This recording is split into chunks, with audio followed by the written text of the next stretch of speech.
Cheesehead TV brings you two guys who like to think they know something about football.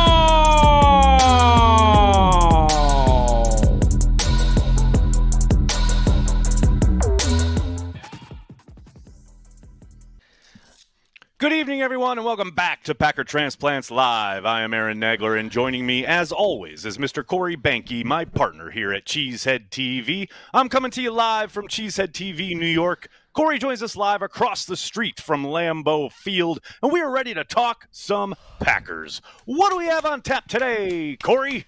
Today, we reset for the start of the playoffs and the Packers wildcard matchup with the Philadelphia Eagles on Sunday. But right now, it's time for the good, the bad, and the ugly. We got the good. We got Malik Heath. We got the bad. We got Clock management. We got the ugly. We got that last defensive call. I swear to God, Corey, it's going to haunt me till my grave. I cannot believe the Packers took a timeout and then came out with that defensive call. Other than that, Mrs. Lincoln, how was the play? I don't know what was more ugly, that or the fake punt return thing. It was definitely in the running. But even after the fake punt return, giving it up for a touchdown, I've been having everything that transpired, even after the clock mismanagement, at the end of the game, you still had an opportunity to win the game with that final call. And the Packers don't. So you know what? I'm just gonna flush it, as Matt LaFleur likes to say. Got to flush it. Got to move on. Got to get ready for this big showdown with the Philadelphia Eagles on Sunday. Corey, the Packers are in the playoffs. How about them apples? I'm excited, but Sunday was like weird. Sunday was so bizarre. Weird. It was weird. Dude, it was the weirdest tailgate day I've ever experienced in my life. We were sitting waiting for people to show up for like almost 90 minutes because it was so cold. That's so bizarre. It wasn't like, here's what's weird about Green Bay, right? It's like we all, anything above 10 degrees, we're like, it's warm. Balmy. It's normal. It's fine. But as soon as you get under 10, like life starts to change. Things start to change. I don't care where you live, right? Right. And it's just so funny. It's like as the degrees get lower and lower, and it wasn't crazy cold. Like when I woke up in the morning, I think it was 7, and then it got up to like 13, I think, or whatever. Yep. And people had fun like once they got to the game. But dude, I am telling you right now, I've never experienced a game where people were just like, "Oh yeah, there's a game. All right, we're gonna wait to the last possible minute to go to this thing." Do you think some of that was because, and I don't know who all was obviously at your tailgate, but do you think some of that was because it was a gold package game and people were coming up from Milwaukee?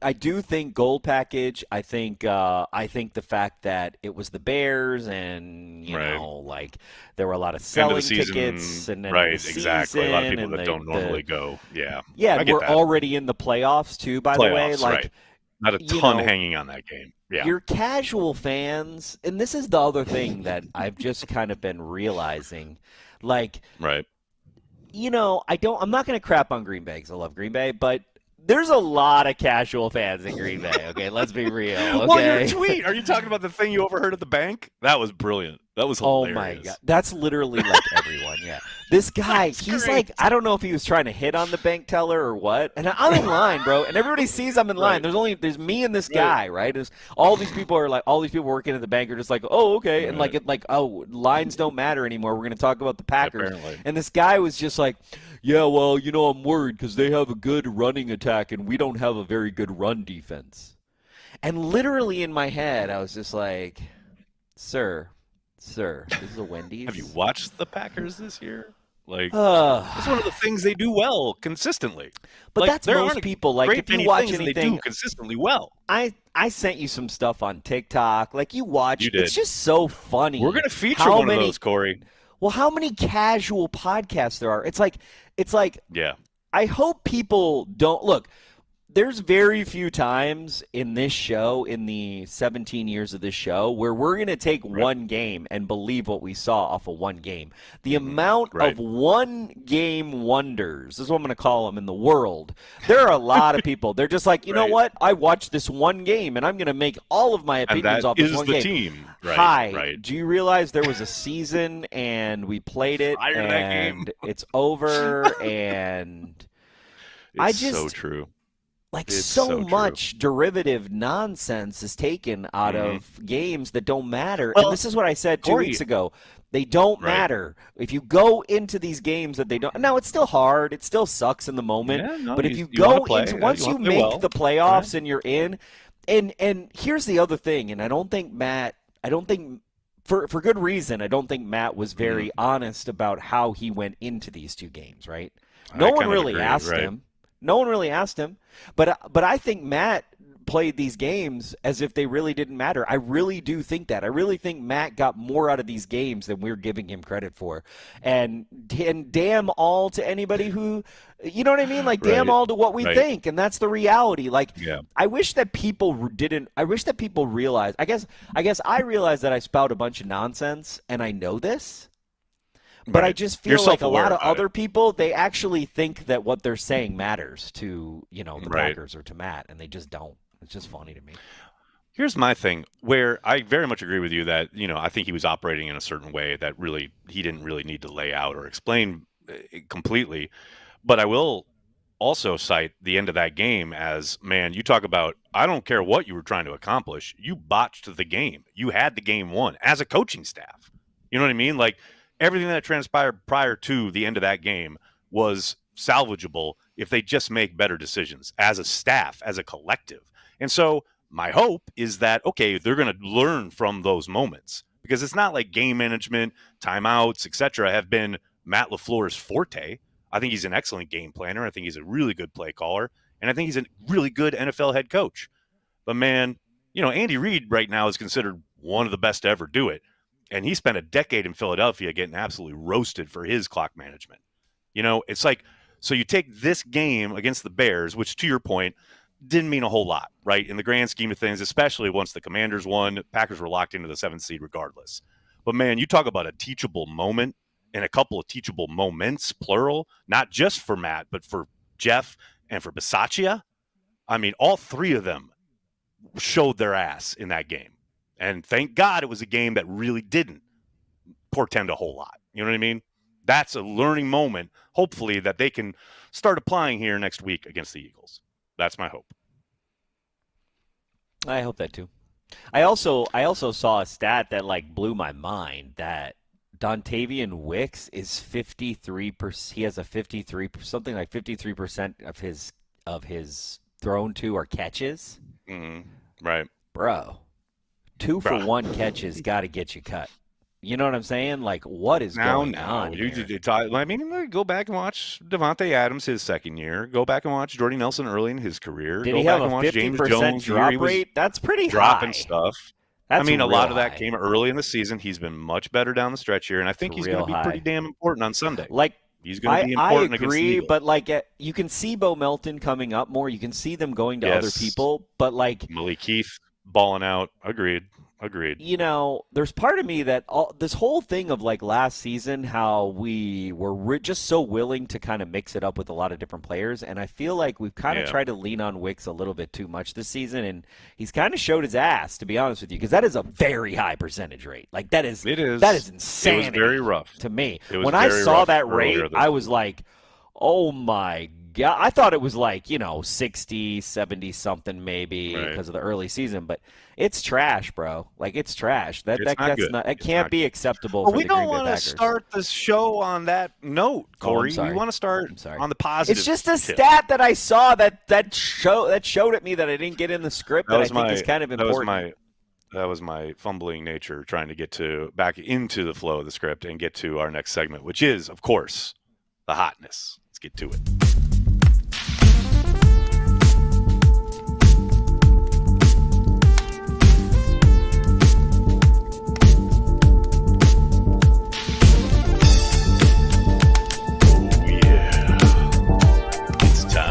For the hotness. That's right. And now, Corey, I did have Malik Heath in here for a bit, but we gave him the good this week, and we probably could have given it to Carrington Valentine. So Heath gets the good, and I'm getting Valentine into the hotness for what should have been the game-deciding play, the play that should have set up a victory if the Packers coaching staff could have gotten out of the way. This, and there are a ton of angles of this, and I'm trying to pull the one that is least likely to get us shut down or demonetized, but I love this angle because you'll see Valentine not only forces the fumble, but legit as he and the receiver are falling to the ground, he's talking trash as they're getting like barreled over by Javon Bullard and others picking up the fumble. Let's take a look at this. This is hilarious to me. So, boom. In the flat, bam, cause that fumble, get up, look at him. Just see one more time. He's like, what happened? He's like, he knows he just made the play of the game, and he gets up and tells dude about it, and then gets trampled. I love Carrington Valentine. I love him. Hang on to the ball next time you intercept it, but man, I love Valentine. He is awesome. Speaking of awesome, let's give a shout out to our awesome friends over at Nicolay Law. At Nicolay Law, their mission is to help you navigate the challenging time that arrives after suffering an injury in an accident and restore your peace of mind knowing you and your family are protected during your recovery and beyond. And unlike some other firms, when you hire Nicolay, you get an actual attorney that stays on your case and is your main point of contact throughout. Check out the link in the description of this video for more information and to give yourself some peace of mind. That's right, Behnke. Peace of mind is what the Packers are going to need, given the trepidatious nature of their quarterback spot. Let's get to some Packers news here. With both Jordan Love and Malik Willis being limited at practice, Corey, I don't need all this. I don't need all this. Matt LaFleur doing the limited dance at the podium today. Jordan Love in the locker room afterwards saying he's hopeful that he's going to play Sunday, talking about how he still has pain in his elbow, but the numbness is gone. It's strategy. It's strategy. See, I would agree with that up to a point, but the Packers limiting the media from not even being able to watch individual drills, something they always do. That's strategy. That, I don't know, man. I'm not liking that vibe. Also, I would do that all day, by the way, if I was Matt LaFleur. I would be, if I was the coach, I would be Ted Thompson. I would turn that whole place back into Ted Thompson land, and everything would be shut down for no reason. Down. I would cancel Packers social media. Like I would cancel all that. I would be like, bye. We don't need any of this. And then the NFL would be like, you must have a social media account. You are required to do this. Then I would actually have the social media account, an AI-generated social media account that every day would just say, I'm just here so I don't get fined. Get fined, and that's it. That's all it tweets out. It would just do that all the time. No, or it would tweet out today's weather in Green Bay. That's what it would be. It would be great. It's so funny. Weren't we the ones who were like absolutely leading the charge about the fact that their Twitter account had been placed at 32nd a couple years ago? And now you're saying go back to those days. All right. Well, I'm saying if I was coach or if I was GM. Right. I got you. Or if I was president. Actually, if I was president. Right. If I was Prezi. If I was Prezi, I'd bring it all back. Yep. I'd be like, remember Bob Harlan days? Let's bring it back, baby. Yeah, they didn't even have Twitter existed. Then. Yeah. Exactly. That's where we're going to live. I would bring back Jeff Blum, bro. I would bring back Jeff Blum. What a world. What a world we live in. That threw me. Let's get some positive news from practice, though. We got Evan Williams and Quay Walker both returning to practice today. Clearly, that is a boon on the defensive side of the ball where you're going to need all hands on deck against this Philly offense, no matter who their quarterback is, though it does sound like Jalen Hurts will go. That's good news. That's a positive development. On the flip side, Zane Anderson and TJ Slayton did not practice today. Now, Zane obviously dealing with that concussion from a couple weeks ago, but they seem to be getting healthier at safety, and they seem to have some decent backup play there. But TJ Slayton, you talk about the 1 week you definitely want TJ Slayton. Don't love TJ not being able to go. Matt did indicate today that they will give him the week, and he's a guy who's played so much ball for them that they don't feel bad about, if he can't practice all week but is good to go on Sunday, they'll play him. But, man, I don't love it. I don't love it at all. More positive news, though. Xavier McKinney named NFLPA All-Pro. Come on now. Nice. Love to see that. All-Pros. The Packers, Corey, second youngest. Packers are the second youngest team ever to make the playoffs, behind only last year's Packers team. So just pull back and think about that for a second. I was told we were bad, though. I was told I was told that we were terrible and that Matt LaFleur should be fired. That's what I was told. So what happened? Yeah, there's certainly a vocal minority out there that believes that. But I hope seeing that, just that data point tells you, like, look, I understand losses are frustrating, especially when the coaching staff contributes to them. But, man, you pull back and you look at it in context, ripping the Band-Aid off from the Aaron Rodgers era, turning around and instantly making the playoffs 2 years in a row with the youngest squad in the league. And I know I had a couple people respond when I put this out on Twitter, like, wasn't this team younger than last year's team? And that is true heading out of training camp. But due to moves made in season, most likely the biggest one being the signing of Brandon McManus, they just edge out last year's team as the second youngest. Yes, last year's team is now younger than this year's team. But all that said, I mean, that's pretty good work. The idea that you moved on from a future Hall of Famer to this really young, inexperienced squad, and you out the gate, to your point, Corey, you're always talking about, like, looking at it, what your expectations are, where are you as a program, right? The Packers, as a program, they jettisoned a future Hall of Famer at quarterback, and they made the playoffs 2 years in a row with the youngest team in the league. I mean, that most teams don't do that. Most teams, when they lose their superstar, future Hall of Famer, it is into the wilderness for years, if not a decade plus. The Packers, they just keep on going. You know what's great about Packer fans, though, is that they have a lot of perspective about that. So that's great. Some do. That's true. Some do. Some do not. No, I'm not being held hostage right now. Boom, I was gonna say, who's John Eric Sullivan, and why is he interviewing for the Jets GM job? I don't know who that is. A vice president in the personnel group. He's been with the Packers for, I want to say, since 2004. He's been rising the ranks. They've been giving him more and more, like, bigger and higher titles, essentially, for the last few years to, A, keep him happy, B, in the mix, in the flow, and, like, just appreciative of his efforts, etc. It's only a matter of time before John Eric has his own GM job, before he's running his own shop. And this is the first of what I suspect will be a few interviews in this cycle. I know the Titans are looking for a new GM, and Chad Brinker is down there in Tennessee, who was with the Packers forever. I would suspect he'll be calling John Eric as well. It's just nice to see some recognition. Good to see guys in Green Bay having some upward mobility, getting some shine. We'll see. I mean, the Jets are interviewing 8 billion people apparently, but I just like it when guys who have worked really hard and risen up the ranks in Green Bay finally start getting some recognition and some work, some opportunities outside the building. And so kudos to Brian. Johnson's he's really good about doing the interviewing, or what? Is that what's happening? You mean the kids? Yeah, the teenagers are going to be doing the interviews. I don't know. They're interviewing we'll find out while they play Madden. So, like, you have to join them on Madden. What would you do with this rated? What would you do? I'm going to play this, and then you tell me what you're going to do. What you would do with this roster. You know what would be a great thing is if you had to play GM on Madden against them, and whoever wins. The kids, yep. Yeah, we're going to have everyone in whoever wins play a season. Online Madden tournament, and you're each going to control one of the teams in the AFC East, and the kids will you're take. You're going to be the GM, yeah. And you are the Jets, and you see how you do against the kids. I like it. Yeah, that'll work. And that's how you win. I wouldn't put it past Woody Johnson in any way, shape, or form. Although he categorically denied that article, by the way. He came out and said, this is a smear. Duh.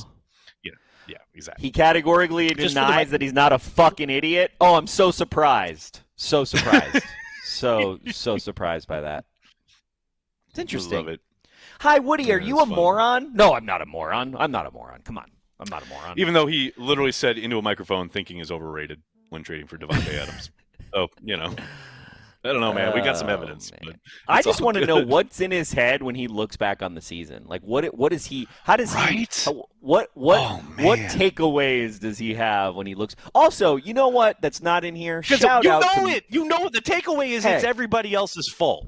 That's his Of course. takeaway. You know this. Of course, he's that kind of leader. It's everyone but you. Right. He's kind of like the Aaron Rodgers of owners, to be honest with you. But Dudding, you know what we got to give a shout out to is Coach. Who's that? Because Coach did something in that game he hasn't done all season, I believe. He won a challenge, people. Let's fucking give it up for Coach. Win a challenge.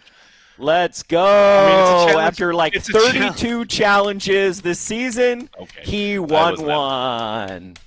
I mean, it's a challenge he never should have had to I guess you could. You never should have 36 challenges. Correct. But in theory, he should never have had to throw it. That was ridiculous that he had to challenge it. But yes, he did win it. He likes that red flag. He likes throwing it. It makes him feel good. He does. So yeah, give it up to him. He won. Yep. It's good. It's all good. Let's talk about the offense. Let's talk about this Green Bay Packers offense led by one Jordan Love. How effective will Jordan Love be? This is, to me, look, we all know we're going to run Josh Jacobs. We all know it's going to flow through the passing game, through like whatever they can do on the ground as far as complementary. The passing game has been disjointed for a number of weeks. And now Jordan Love dealing with soreness in his elbow. I mean, how effective will he be? And to me, it's about getting him, we've talked about it so many times, in a rhythm early in a game. I don't know what tricks could possibly be up LaFleur's sleeve, Tom Clements and company. What are they going to try and do to make sure that he comes out of the gate smoking? But, man, they have got to do it because the last couple games, it has been hard to watch. It has been hard to watch him put the ball at people's feet, way out in front of guys, way off target. Like, whatever they do, however they go about it, they got to get him in a rhythm early on in this game. And to me, I'm not going to say it's the whole key to the game, but it's a monster key to the game because they cannot afford for him to be as scattershot as he's been these last few games in this game against Philadelphia. I mean, the easiest way to keep him in this game is just hand off to Josh Jacobs like every time. I mean, I like it. I love it. Like hand off. You got to throw the ball at some point. Yeah, you got to be productive. How about let's not throw the ball down the field until the second quarter? How about that? Why don't we try that? Why don't we wait for a 5-step drop? Why don't we wait? We dink and just exactly. Just give them some easy ones, always easy ones, and just kind of get 4 yards. All we got to do is get 4 yards every time we go out there, and we're good. Run some screens, run some slants. Just get them in a rhythm. That's all I want. Get him in a rhythm. I'm with you, man. The other key, of course, is clean it up. We got Jaden Reed putting the ball on the ground now. I mean, we've had now Jaden Reed, Josh Jacobs, and Christian Watson all putting the ball on the ground. I can't, Corey. I can't. Your best players got to play their best to beat the best. You cannot have these gentlemen putting the ball on the carpet. Got to clean it up. And especially early. That's the thing that kills you. It's like you're not only giving the opponent the ball is life, but you're taking away opportunities for your offense to put points on the board, where this team operates completely differently when it is playing with a lead early in games. We've seen that all season long. And if they could ever possibly get ahead early in one of these big games against the better opponents, they might be able to cook with some gas. But right now, almost every single time they get in these big games, and forget about just the big games. Hell, the Reed fumble happened against the Bears, for God's sakes. They just give opportunities away. You cannot do it and win a playoff game. Cannot do it. Got to clean it up.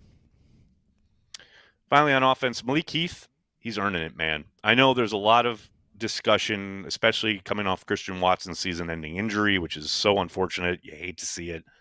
But, man, the idea that, someone's got to step up. I'll tell you what, not only has Bo Melton stepped up, but Malik Heath is earning it, man. As far as you saw, obviously, the big reception, the 41-yarder late in the game to set them up for the touchdown. But, man, it's down in and down out with Heath, whether he's getting the ball or not. And if there was ever a moment, right, you talked about it, how last year it really felt like they were spreading around the wealth, so to speak, when it came to the pass catchers. This year it seems to be a bit more streamlined game by game. Man, Malik Heath has earned it. I don't care who the opponent is. I don't care what scheme they're playing. I don't care what the designs are schematically. Like, he has earned the right for more touches, more opportunities to be the guy as far as, okay, we're drawing up plays for you. And I know you've already got Jaden Reed, right? You got Dobbs, you got Tucker Kraft, Jacobs, of course. Like, these guys are going to get the ball. Malik Heath needs to be in that conversation at this point. I think he's played that well. I really do. I mean, considering 53% of don't get me started. Yeah. I mean, clearly other wide receivers have earned the spot over some other wide receivers. So, yeah.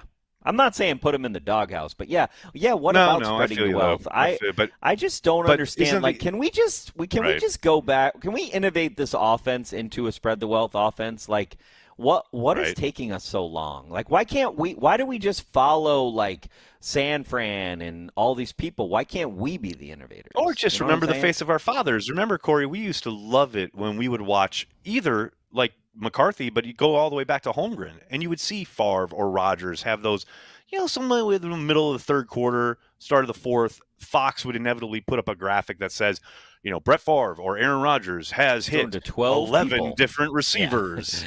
Use everybody. They're all there. They're all talented, and I understand Jimmy's and Joe's, not X's and O's. You want to feed your playmakers. I get it. But, man, there is enough talent on this team that you could potentially really dink and dunk and make everybody get involved. I think. Well, the other thing is, how do you game plan for that as a defense? You can't. So it's like, exactly. Even and the thing is, that was the whole point of they don't need a number one wide receiver. Well, yeah. So let's use all the avenues. I'm 100%. I do always think what's funny is the people that are always like, you have to have a number one wide receiver. That the thing that I hate about their argument, that most people who argue about the number one wide receiver, is they basically say anybody who argues with them goes, "Oh, you don't know ball." Like, that's the only way you can win in the NFL is with a number one wide. It's hilarious to me. No, it is. And it's like, well, how do you argue against that? Like, okay, fine. I mean, there's more than one way to win. That's what I always say. Also, like, and it's true. Like, that's not just this conversation. It's just about football. Like, there's more than one way to win. There's not one way. If there was, everyone would try to emulate that one way. That to me is the funny part. Let's flip around to the defensive side of the ball. Hey, man, welcome to the party, Ketan Oladapo. I mean, this kid, now, admittedly, he was a draft crush of mine. I'm predisposed to like his game, but hasn't been able to get on the field much of the year. Even when they've had injuries at safety, they haven't really turned to him, right? Zane Anderson was up there before him. He played opposite Xavier McKinney in this game, and he played damn well. I mean, down in and down out, really liked what you saw. Nothing looked too big for him. No big splash plays, obviously, but, man, it's one of those things, Corey, where you're like, okay, who's at safety? And, it's Ketan Oladapo. And I got asked a lot after the game, how do you think he played? And it's like, it's impossible after you watch, A, the game live, but B, even when all you've got is the broadcast copy, right? Especially safety, because that's cut off. It's cut off. You can't even see how they start to play.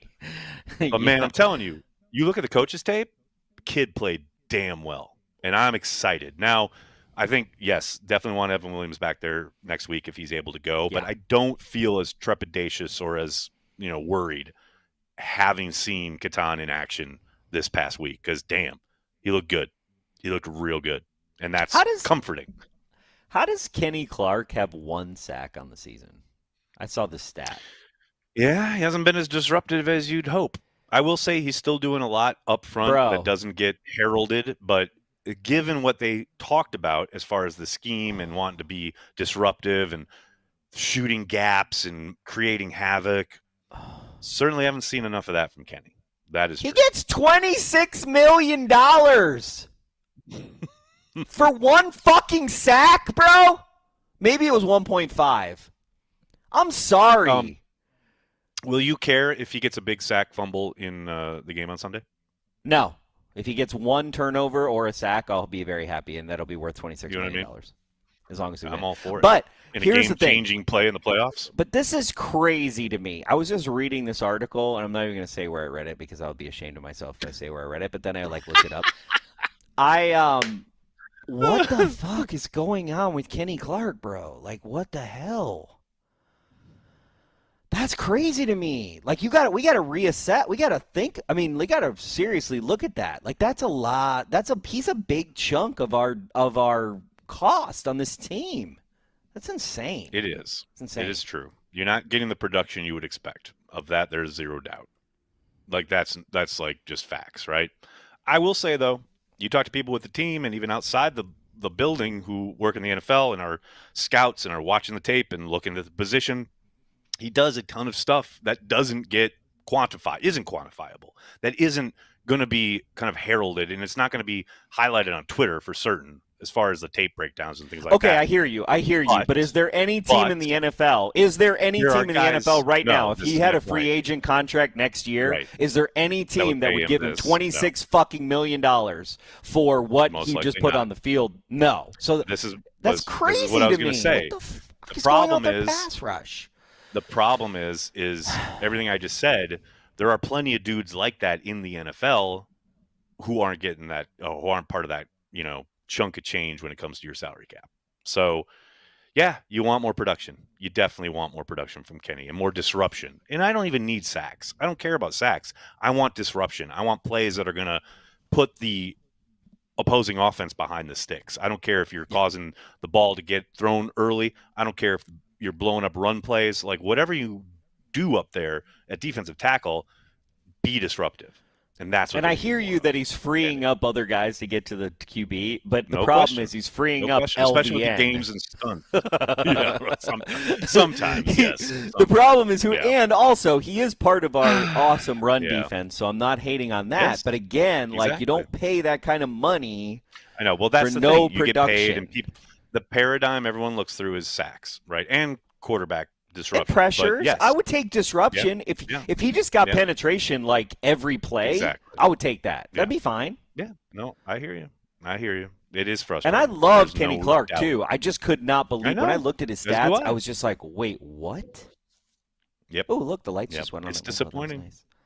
That was cool. Maybe we could time that with the show. The little lights. They the little can lights just went on. Well, isn't it dependent on where the sun is? I got to think it's going to be different. No, it should be on when this show is, people. It should be on when the show is. Okay, we'll let 1265 know. You know what would be fun is if that window, we should just put an LED in the window, and then it'd be like Packer Transplants live. How cool would that be? That would be perfect. I love it. I'm sure they'd acquiesce to that idea. I think I'm guarantee you Ed Policy will let me do that. I just got to wear him down. Talk to Ed. I just got to wear him down. It's going to take me like 10 years, but 10 years from now, we're going to have a Packer 10 years from now, you mark my words. With sign in there. I'm all in. Hey, keeping on the defensive side of the ball, something a little more positive. Carrington Valentine, his instincts are taking over. The way this guy is seeing the field and just reacting, it's so amazing to watch kind of the whole season, right? Obviously, he was splitting time for a long time, and he was, in and out. And then, obviously, Jair goes down, and he's getting some time, and you see it week by week, kind of growing, continuing to get better and better. Man, these last 3 games, you can see, and that forced fumble is a perfect example of it at the end of the game, but also at the start of the game when they try to throw a bubble screen, and he just absolutely smokes the dude trying to make a block out in space in front of him, and he tackles the dude for a loss. Like, these are Jair-esque plays. Like, I'm not saying he's prime Jair, but he's trending towards a player of that nature, of that kind of caliber, where he sees it. It's almost Jedi-like, right? Like, he can see things before they happen. He knows it's coming, and he explodes to the ball. I love the trajectory of this kid. I think, obviously, you want him to keep going. You got to be consistent with it. You can't just be up and down. And obviously, you want him to hold on to the fucking ball when he intercepts it. But, man, you really have watched him turn into the guy that we all hoped he would be this past summer. Just never really got the opportunities earlier in the season. But, man, right now, he's playing really good football. And it's exciting to watch. I mean, that's good. It's too bad we don't have anybody on the other side to compliment him.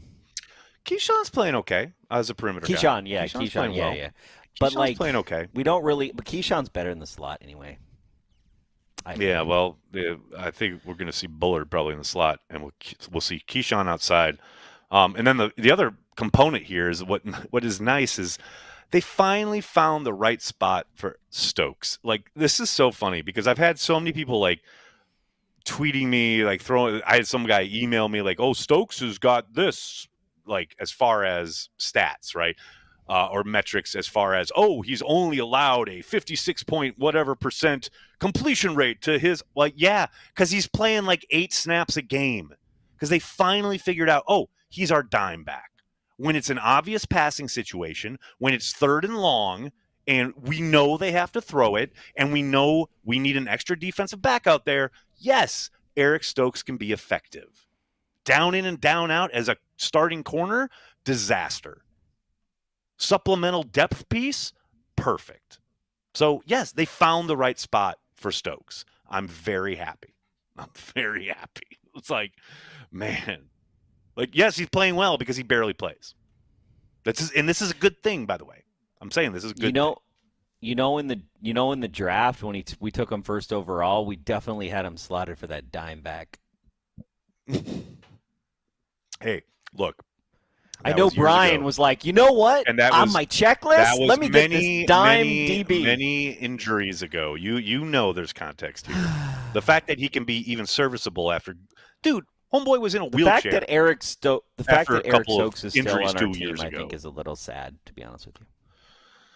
Well, we'll see. I mean, there's a possibility he's back next year. I'm not a fan of that idea, but it's possible. Yikes. We'll see. We'll see.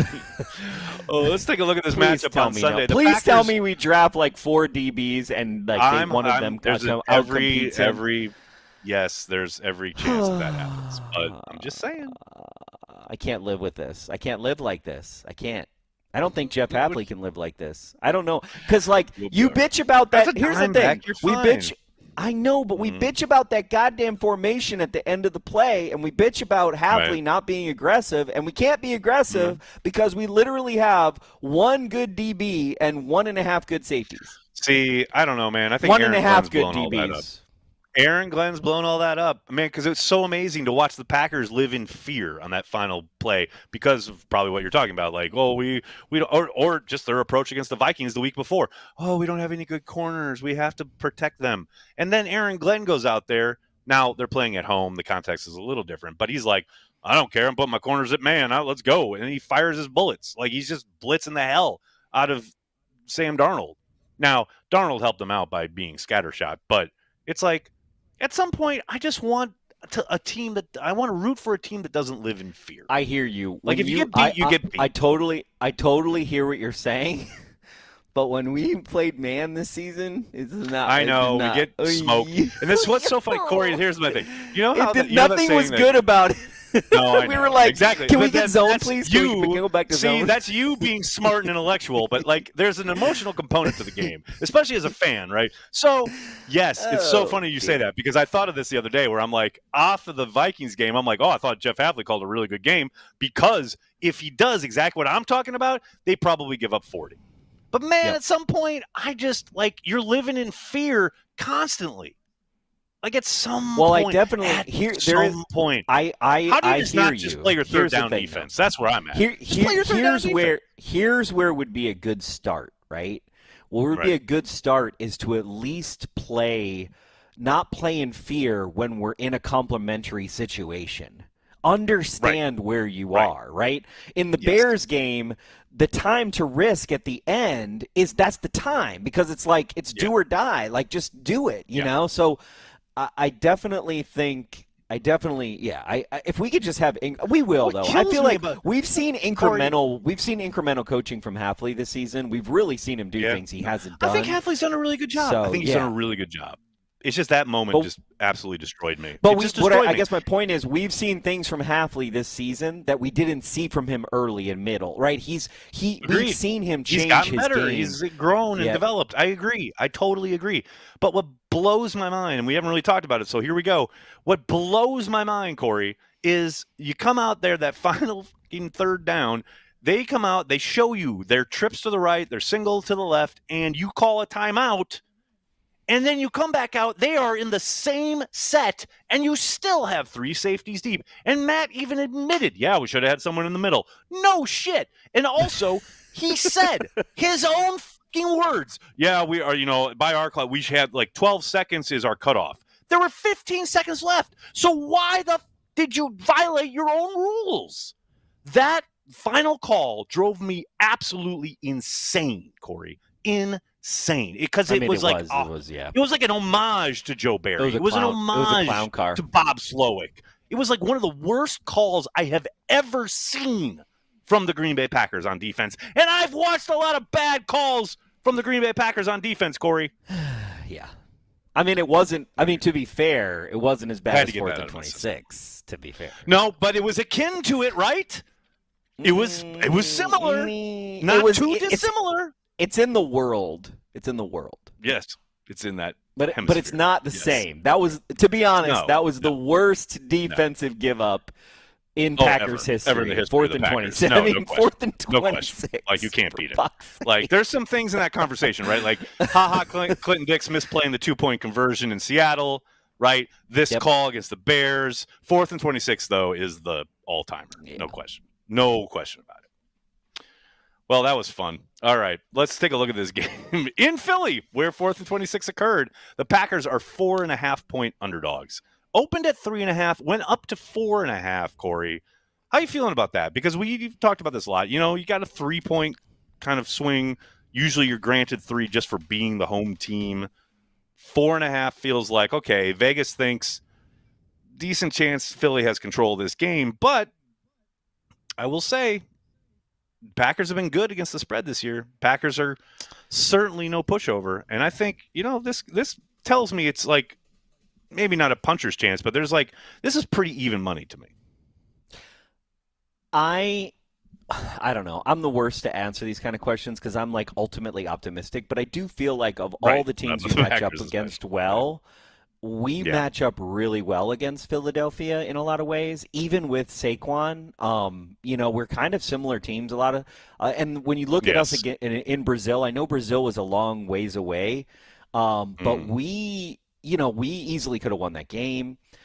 This Philadelphia team's a little different. I do want to say something about the betting thing. My buddy did a parlay, and because I saw somebody on the chat like the Packers screwed his parlay, and that last game was the on the parlay. It was like 8. It was like this classic. You pay $200, and if you win, you get like $2,000. And the funny thing is that the thing that he missed, the thing that he had on the parlay that I was like, dude, you're crazy. Like, yeah, the Packers beating the Bears, but he had the Vikings beating the Lions. Okay, I just want to talk about this for a second, okay? Oh, boy, here we go. How delusional. Okay, what the Vikings did to the Lions, or what the Lions did to the Vikings last week is literally how I see the Vikings. I have never seen the Vikings the way that all of these national pundits see them. I almost think that, like, their coach is just so good that he makes them play better than they really are most of the time. But they're not that great of a team, which sucks that we lost to them. But, it's like they're not that great of a team. And the Lions showed them their ass. Here's something. Like, I don't know. I think they're really good, actually. But I do think they've won a ton of one-score games, right? And usually we all know that it kind of regresses to the mean at some point. Now, maybe not even this season, but at some point that does tend to happen. But I will say, like, okay, for all the shit that Packers fans have gone through this season as far as, like, the narratives and, haven't beat the good teams like the Vikings or the Lions, etc. Okay, fine. But imagine being a Vikings fan after that game and knowing, okay, we not only would just lose that game, now we're on the road next week in LA against a team that beat us earlier this season. Your season could be over. After winning 14 games and being the toast of the town, teams talking about wanting to trade for your coach because he's so good, blah, blah, blah, and you're talking mad shit all year long. And now all of a sudden, it could all come crumbling down in a week. Like, that's nuts. Also, like, there's other teams there's a template. It's not like the Lions are the only team that can do that to the Vikings, by the way. No. I hate to tell you. Shit. The Rams beat them, legit beat them, where – I know Vikings fans will talk about, like, the non-call in the end zone at the end of that game, but, like, the game was over before that. Like, the Vikings couldn't score in the second half of that game out in LA earlier this season. So, it's just what I mean. Like, if the refs actually understand that a Viking was offside and not a Packer, like, we win that game. Yeah, well, the Packers win that game. Yes, exactly. Getting back to this Eagles game, the previous 3 postseason matchups between these two teams, this is nuts, have been decided by 4, 3, and 5 points, and the 3 was in overtime. Like, this is traditionally a matchup in the postseason that is going to be pretty damn close. Like, I don't think Sunday is going to be any different. And I've seen lots of Eagles fans talk, we're going to blow them out. Yeah. You know, it took us a while to get the Eagles tight off our early back. in the year. It took us a while. Yes, correct. I love this. This is the 6th time Green Bay faces the team they opened the regular season against in the playoffs. I just think that's great. You know, the idea that, okay, we saw you at the start of the season, we're going to end your season. Now, which team is doing which, we'll find out on Sunday. But I just love the kind of the bookend nature there. Let's do it. Let's end Philly's season. You got one in Brazil. Great. Now we're going to come to your place and shut it down. I absolutely love that.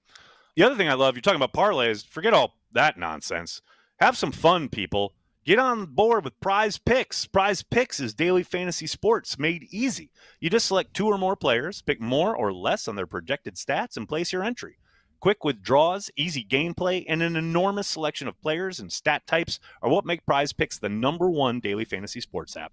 Go to prizepicks.com, use code CHTV, spend $5 on lineups, and get $50 instantly. There's a link in the description of this video. Get to it, people.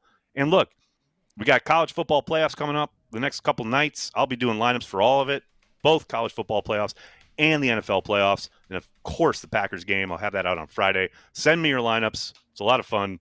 Corey, you got anything else before we hit it here? Let's do it. Let's do it.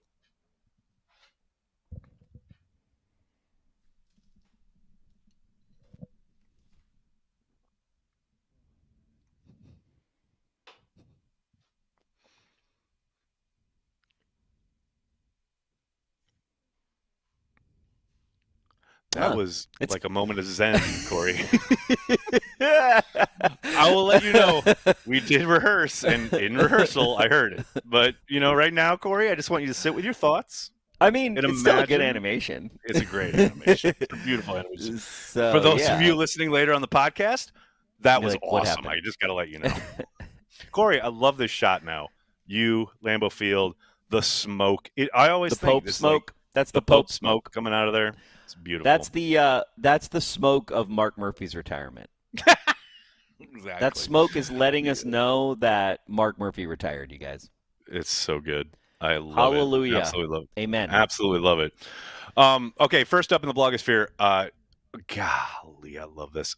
Shout out James Jones on this show on Fox, one of the million shows on Fox, one of their entities.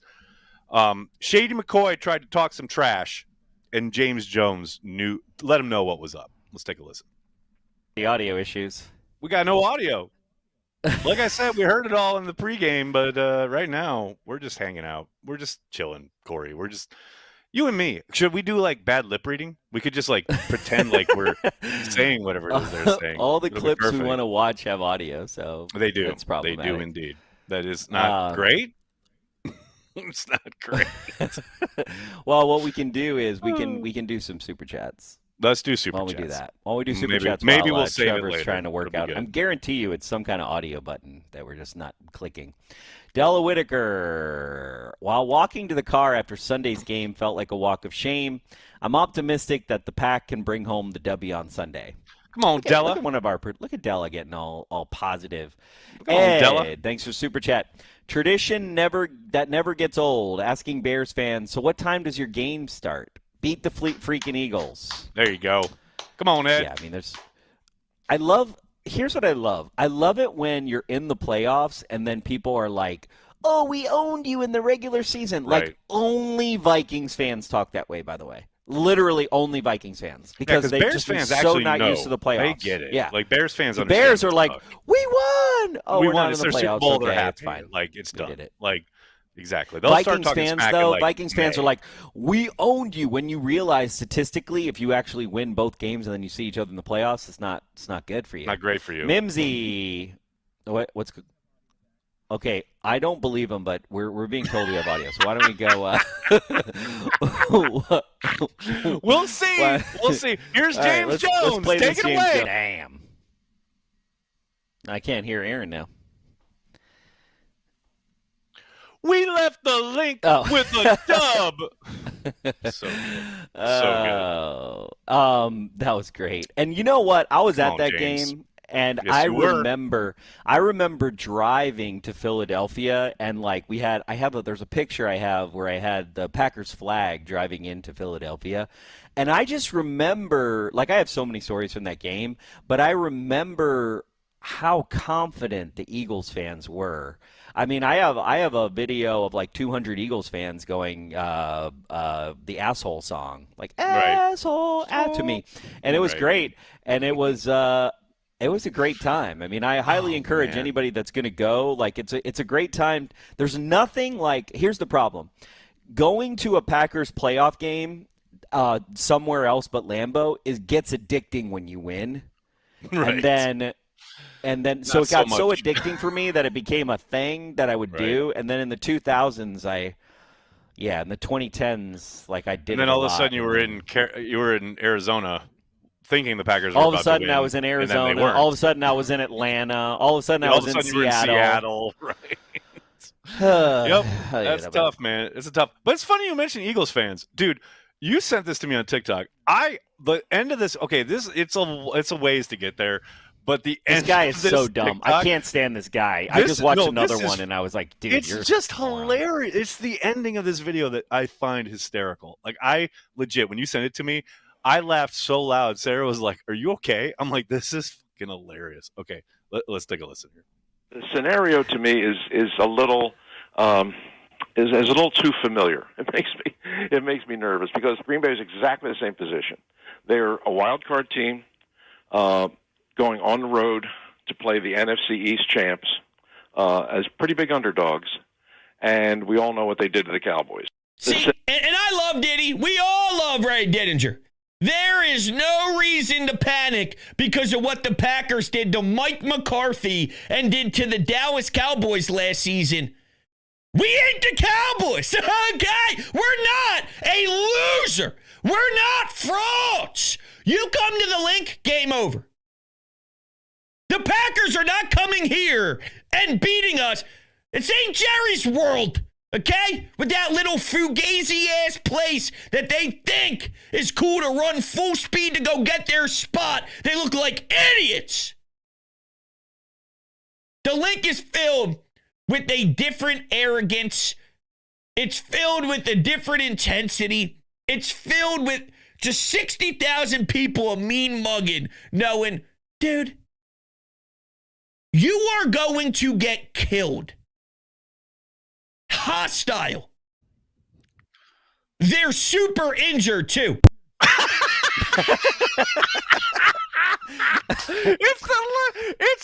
I talked all this shit, and I know I've got nothing to back it up. But by the way, they're super injured too. Like, that killed me. Brandy just said, "Okay, my voice Brandy just called me the Eagles version of Corey." She just said that was it. I don't think my voice is as annoying as that guy. When that guy gets high, not even close. My God, when he started into it, he was like cutting into my brain. Yeah, no. Also, they're super injured too. They're super arrogant. I will give Eagles fans their arrogance, and that's one thing. That's true. This is a thing that you very rarely see from Packers fans is arrogance. Very rarely. Very rarely. Okay. All right. I think it depends. The context is important here. But I will say what I love about Eagles fans. Remember when we were doing stuff outside still? Wait. It's a push. But we were doing stuff outside on your deck when the Eagles were there. I want to say, like, it was pre-pandemic, but there was that moment where a bunch of Eagles fans came out there going, EAGLs. They were singing their song, whatever. And I was like, yeah, that's what you should do. Like, if you go and you be proud, like, you're not saying the Packers or anything like that, but, like, you're proud of your team, right? You're like, you are supremely confident. That is definitely Eagles fans. And yes, it probably borders on arrogance, but that's the way you should be. Also, 100%. Okay, we didn't play this. I know we have another video, but here's the thing. We didn't play this. Did anybody see the video of Caleb Williams singing Green Bay Sucks song? And, like, the thing about the Green Bay Sucks song is it's like, okay, Or no, wait, yeah, Green Bay. Is that what it is? Is Green Bay sucks? Is that what they I have no say? idea. They That's what chant. they They have this chant. chant. They chant Green Bay Green sucks. Bay. Yeah. He did that in preseason. I haven't seen a recent one. No, but there was one I saw on TikTok where it was like him after the game or After the whatever. game, He's at a bar right. or whatever. But Well, here's as the he thing, should, like, though. I get no, it. but I get it. This is where I'm going to go. I don't mind Caleb Williams, but Right. this whole song, okay?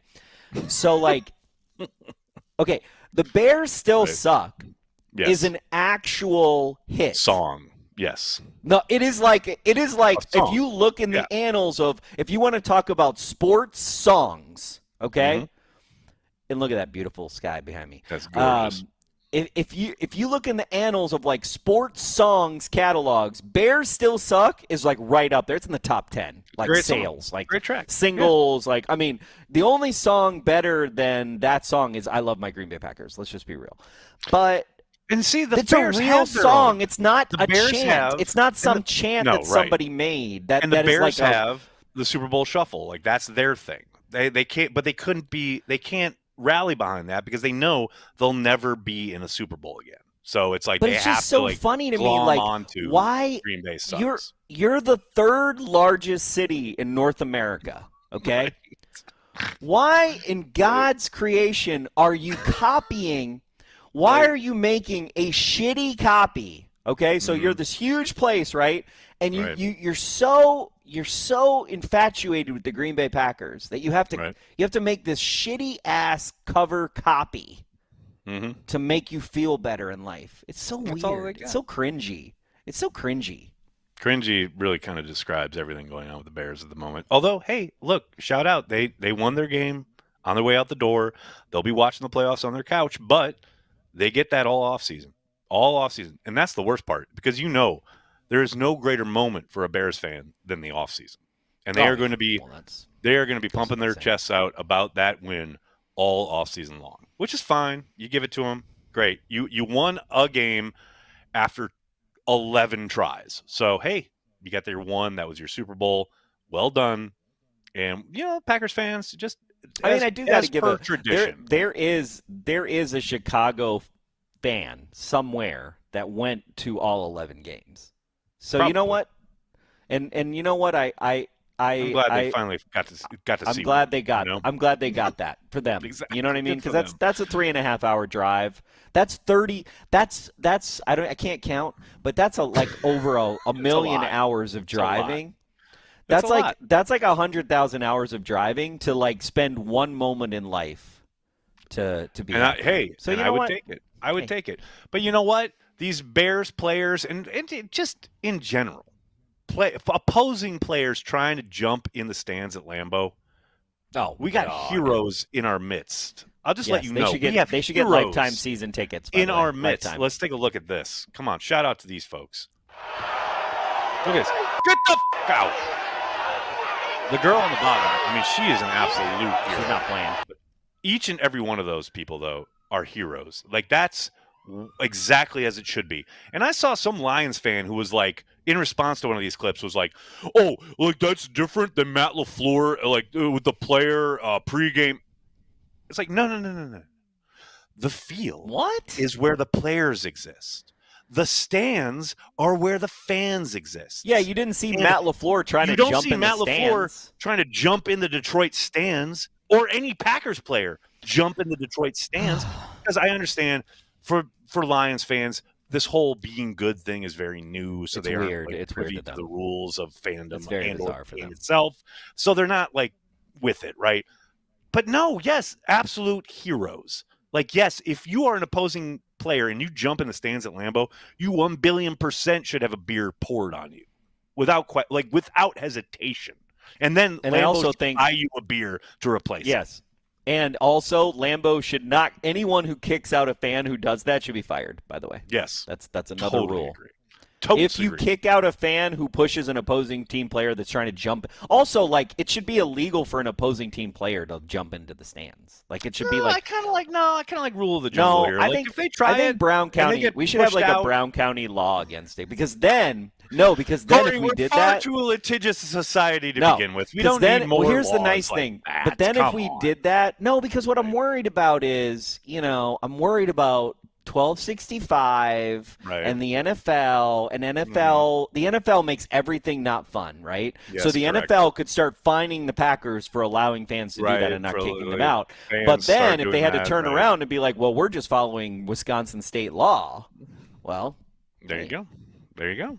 sometimes you need laws to protect you from the NFL. Get a little cover for the fans. I like it. Yeah. I hear where you're going. Okay. You got Laws were made to protect us from the NFL. So it. Clearly.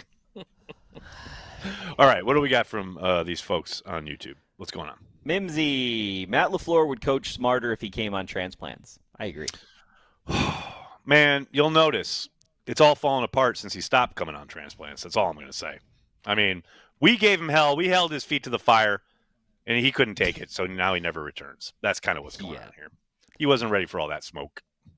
Michael Machetta, 0-3 in the division at home. That would have never happened in the G-Force days. Bring it back. I'm always and forever, and I'm sorry, this is the way it's going to be. I'm always going to point to the fact that they all three of those games this year were gold package games. I mean, that's the underlying factor, right? I mean, that's it. I mean, I understand the team needed to play better. I understand LaFleur kind of got his lunch handed to him at times, but the one underlying factor in all three of those games, gold package. Joe Millman, we got Clifford. No problems. Okay. All right. Whoo, baby.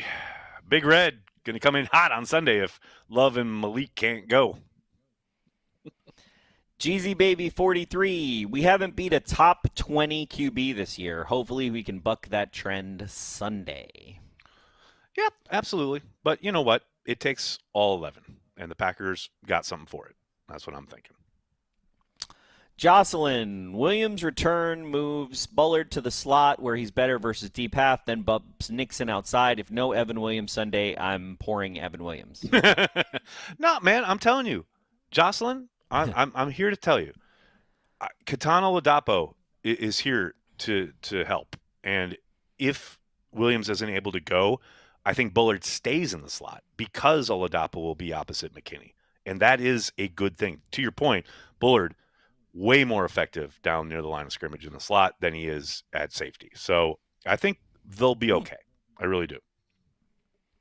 Sean Gachette, I am curious of what Corey's opinion is on the difference on this year's team versus last year's. I feel we are a few veterans away from a Super Bowl team. What do you think, Corey? I mean, I don't know. I'm not on that veteran tip. I'm going to be honest with you. I'm all in on this young player thing and developing from within.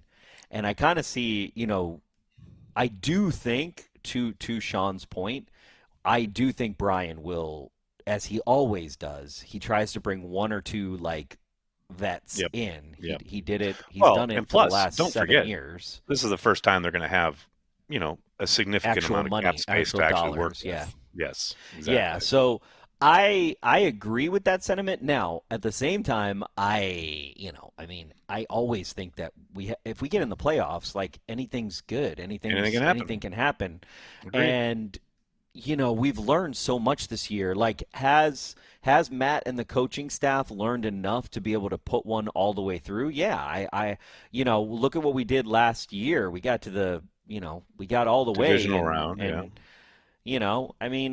Will we do that this season? I don't know. There's a lot of things going against us, namely some injuries. But, yeah, I just think this team, and I've said this all season, and especially the offense, I did not expect the defense, especially considering the injuries, being as good as they've been this year. I think Hafley's done an amazing job. He needs another year. This team needs some stuff under them to consistently get it done against the quote-unquote better teams. But at some point, this offense is just going to be unstoppable, and I've been waiting for that moment. And that could happen in this playoffs, by the way. All it takes is Matt just having one of his amazing games. He's had 4 or 5 games this season that were pretty incredible play calling, and if he can keep that kind of stuff going, find that groove. Got to find that groove. It's lights out. Don Vito 608. Now, special teams. Don't get me started. Don Vito right. 608. Am I seriously seeing articles asking if Matt LaFleur should be on the hot seat? Come on, man. Okay, Don Vito. Okay, let me explain this. Let me explain this. This is from Don Vito? Don Vito? Also, Okay. I haven't seen any articles. I saw a video clip that you clearly didn't watch. It's a video from a super chat that Nagler finally. Literally, someone sent to me, and I responded to because, and I only clipped it because I've gotten a lot of it. That's the other thing. It's like, I've been asking Nagler to do more reactions. So it's like, hello, let's react to some stupid shit. And there you go. That's what you get. You know what I'm saying? Don Vito 608, thanks for super chat. I just got a twinge in my left butt cheek. It's a warning that Matt LaFleur just called an end around. Oh, God. Oh, I had done such a good job of putting that behind me, Don Vito. I don't need that in my life, especially that fourth down call. Good fucking Lord. I don't mind end arounds, but on fourth down and got to have it, good God. Cam, do you guys ship carry the G out of state? Yes, we do, but we only currently have it at select locations in Illinois and Chicago. We have it at 3 locations. So the answer is Chicago. no, we don't ship it out of state. It is available out of state in Chicago, but we cannot ship it, unfortunately. Isaiah Place, and I pulled this because Isaiah coaches football, and I just think it's interesting. Corey, and of course he's got the all due respect, so I know he doesn't all due have any respect. respect for me. It's clear you've never put together a defensive game plan.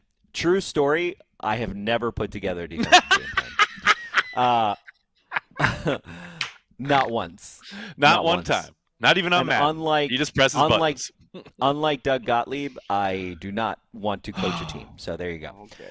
I coach inside linebacker. I'm telling you, Kenny is playing phenomenally. This is what I mean. Okay. You talk to football people, they tell you Kenny's playing really well.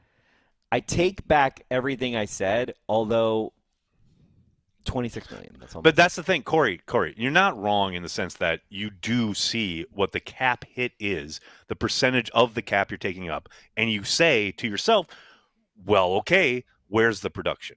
Like, that's a legit question. And that fan, why I brought up Isaiah's thing that. is because I never said that Kenny was playing bad. I said that it's kind of like you go to the bakery. It's hard to swallow. You go to the bakery and you spend some dollars. You expect some fucking bread, okay? Right. So I got the coffee and I got some things, but I didn't get the goddamn sourdough bread that I paid for.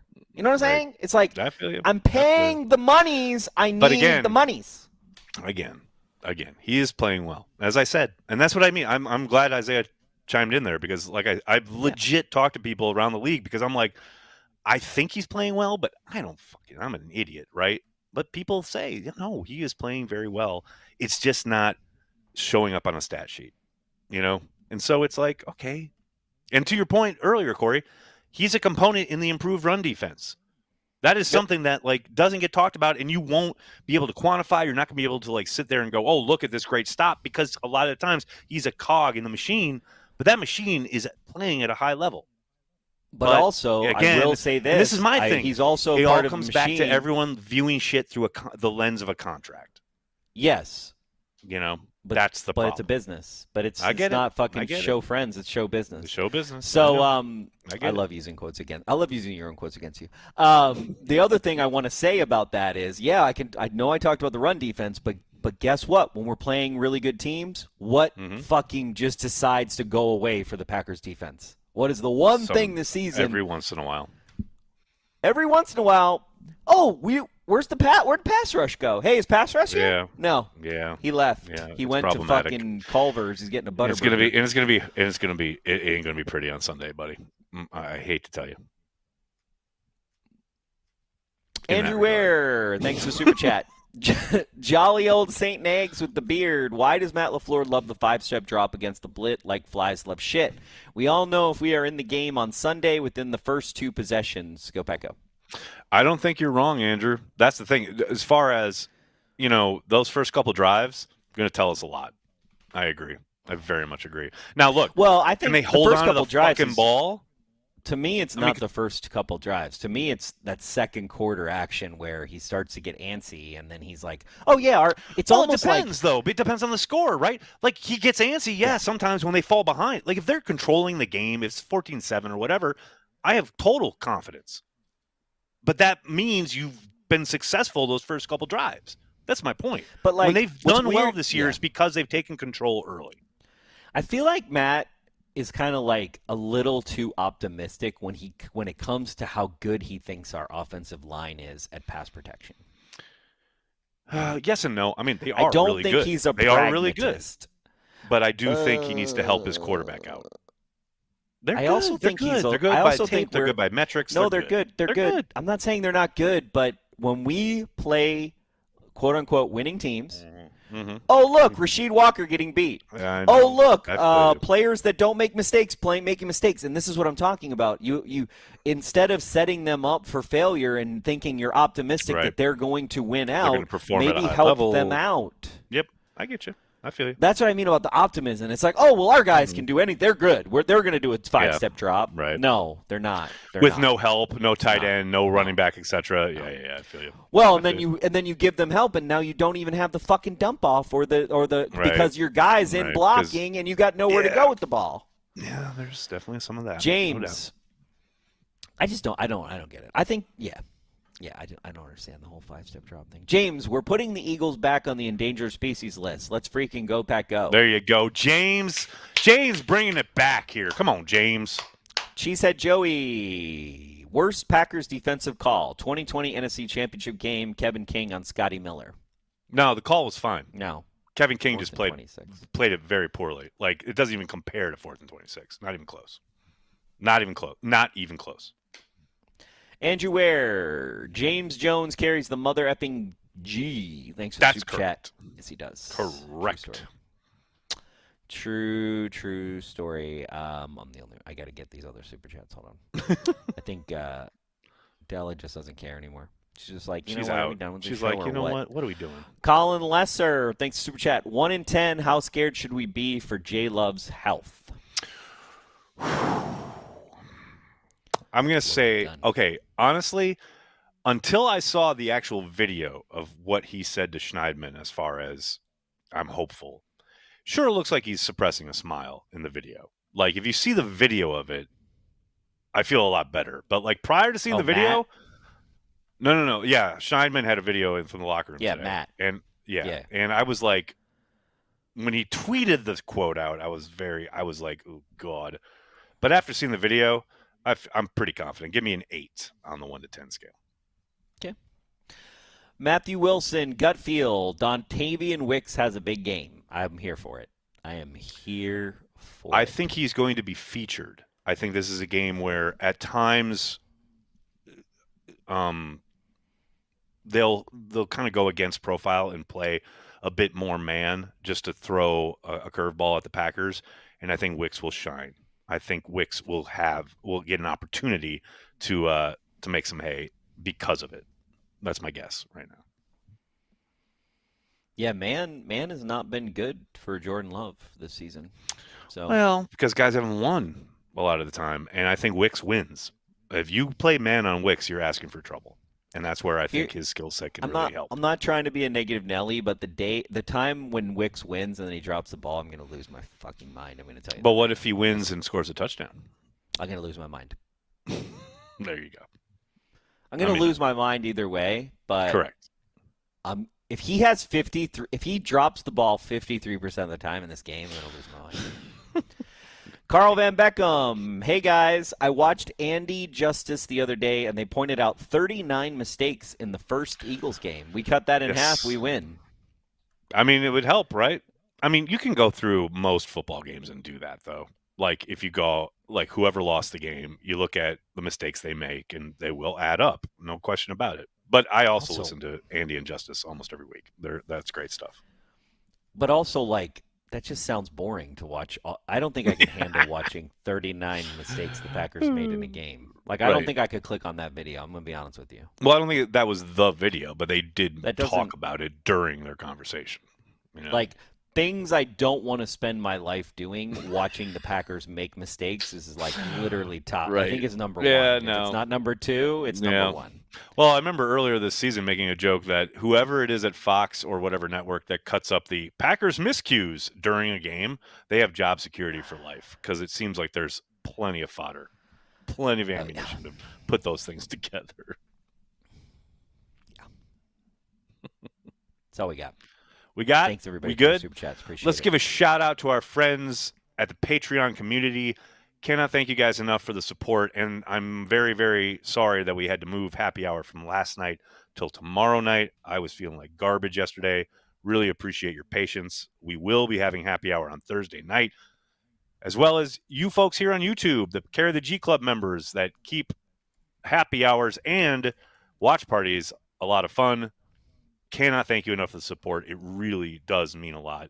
Corey, you got anything else before we head out into the evening? Yeah, Brandy just reminded me, because our Carry the G members, they don't show up on our system when they give chats. So I'm going to fix that right now. I'm going to read out some.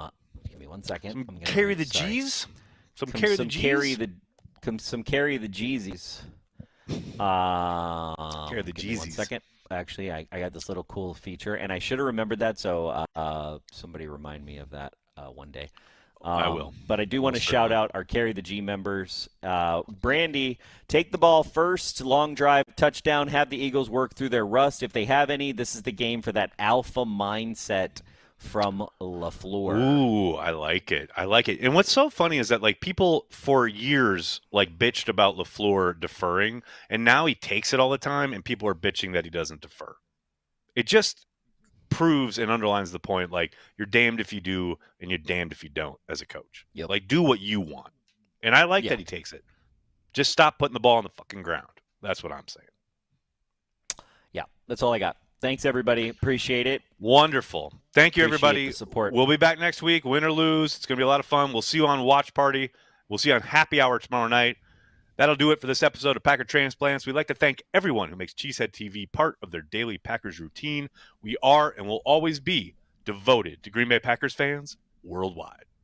I think it's a fluid situation, and I know you guys love it, especially Nagler. I can see you smirking at me right there. We're going to take it one day at a time, and just it's going to be fluid, though. That's all I can tell you.